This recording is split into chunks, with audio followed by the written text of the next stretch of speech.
Endlich ist wieder Rhabarberzeit und damit ich lange etwas davon habe, bereite ich oft Marmelade zu. Ich zeige euch daher mein Lieblingsrezept für Rhabarbermarmelade. Los geht's! Zuerst schneiden wir die trockenen Enden der Rhabarberstangen ab. Ich persönlich mag die Schale beim Rhabarber gar nicht, da sie oft faserig ist und ich das dann immer herausschmecke. Daher schäle ich besonders die dicken Stangen. Wie ist es eigentlich bei euch? Lasst ihr die Schale dran oder mögt ihr sie auch nicht?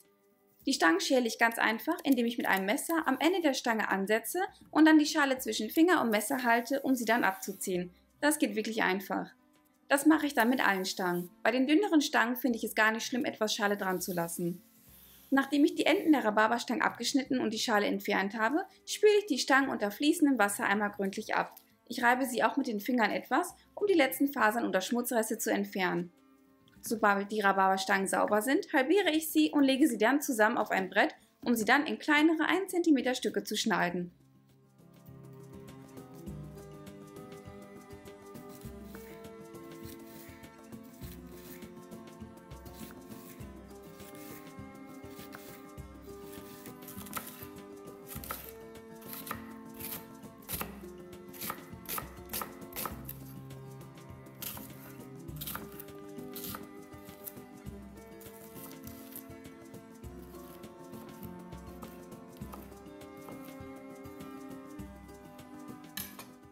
Ihr solltet jetzt ungefähr 600 Gramm Rhabarberstückchen haben.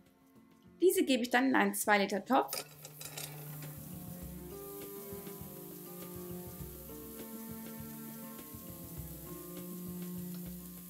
Dazu gebe ich 300 Gramm 2:1 Gelierzucker hinzu oder notfalls 600 Gramm 1:1 Gelierzucker. Dazu kommt dann das Geschmack einer Vanilleschote und die Vanilleschote selbst, die wir aber später entfernen.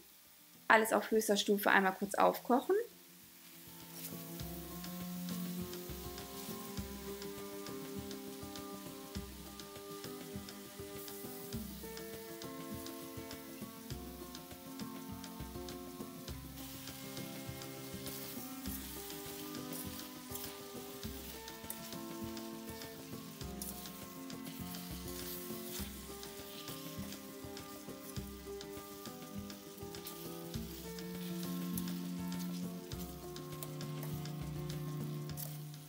Alles auf höchster Stufe einmal kurz aufkochen und da wir mit der Schale auch viele rote Farbe entfernt haben und die Marmelade dann etwas grünlicher wird als rot, gebe ich noch einen gehäuften Esslöffel Erdbeer- oder Himbeermarmelade hinzu.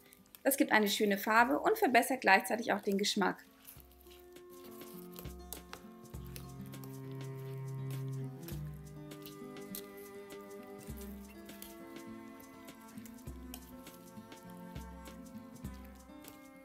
Die Hitze reduziere ich nun und lasse die Marmelade für etwa 10 Minuten auf mittlerer Stufe mit geschlossenem Deckel köcheln.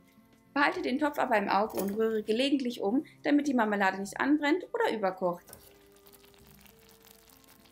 Nach 10 Minuten kannst du den Topf vom Herd nehmen, die Vanilleschoten entfernen und die Marmelade fein pürieren. Du kannst sie auch etwas stückig lassen.